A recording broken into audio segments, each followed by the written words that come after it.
আসসালামু আলাইকুম। কুমিল্লার বীরচন্দ্র গণপাঠাগার ও নগর মিলনায়তনের স্থাপত্যশৈলীর এক অনন্য নিদর্শন এটি, যা সবার কাছে কুমিল্লার টাউন হল নামে পরিচিত। 137 বছরের পুরনো সেই কুমিল্লার বীরচন্দ্র গণপাঠাগারটি আজও শিক্ষা, সংস্কৃতি, রাজনীতিসহ সর্বক্ষেত্রে জ্ঞানের প্রদীপ ছড়াচ্ছে। অবিভক্ত ভারতের ত্রিপুরা রাজ্যের রাজপরিবারের স্মৃতি বহন করা এই টাউন হলটি কুমিল্লাবাসীর জন্য গৌরবের প্রতীক। কুমিল্লার ভাষা আন্দোলন, স্বাধীনতা যুদ্ধসহ বিভিন্ন স্বাধিকার আন্দোলনের কেন্দ্রবিন্দু ছিল এই টাউন হল।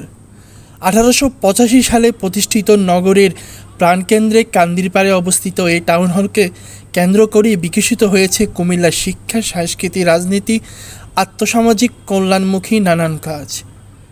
এখানে পদধূলিতে পড়েছিল বিশ্বকবি রবীন্দ্রনাথ ঠাকুর, বাংলাদেশের জাতীয় কবি কাজী নজরুল ইসলাম, মহাত্মা গান্ধী, দেশবন্ধু চিত্তরঞ্জন দাস, মাওলানা আব্দুল হামিদ খান ভাসানী, জাতির পিতা বঙ্গবন্ধু শেখ মুজিবুর রহমান, শেরে বাংলা একে ফজলুল হক, হোসেন শহীদ সরওয়ার্দী, ভাষা সৈনিক ধীরেন্দ্রনাথ সহ আরও অনেকে।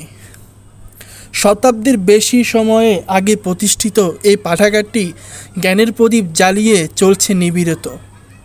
গণপাঠাগারটির প্রতিষ্ঠার পর থেকে বর্তমান পর্যন্ত সময়ের রয়েছে সমুজ্জ্বল ও বিশদ ইতিহাস। তৎকালীন ত্রিপুরার মহারাজার জমিদারি ছিল কুমিল্লাতে। এই বীরচন্দ্র গণপাঠাগারটি তখন মহারাজার কাজারি বাড়ি হিসাবে ব্যবহৃত হতো।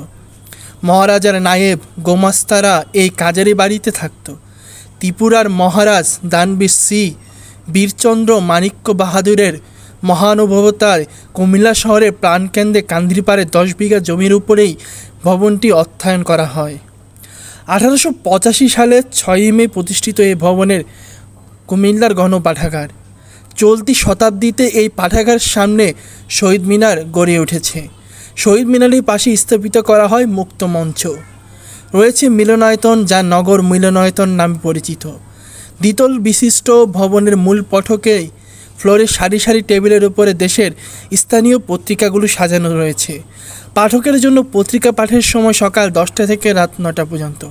ভবনের সিঁড়ি বেয়ে দ্বিতীয় তলায় একটি কক্ষ, তাকে সাজানো হয়েছে প্রাচীনকালের বর্তমান সময়ে প্রকাশিত সৃজনশীল গবেষণালব্ধ অজস্র বই।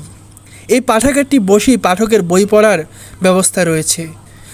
গবেষণার জন্য পাঠাগারে আলাদা কক্ষে বই পড়ার সুব্যবস্থা।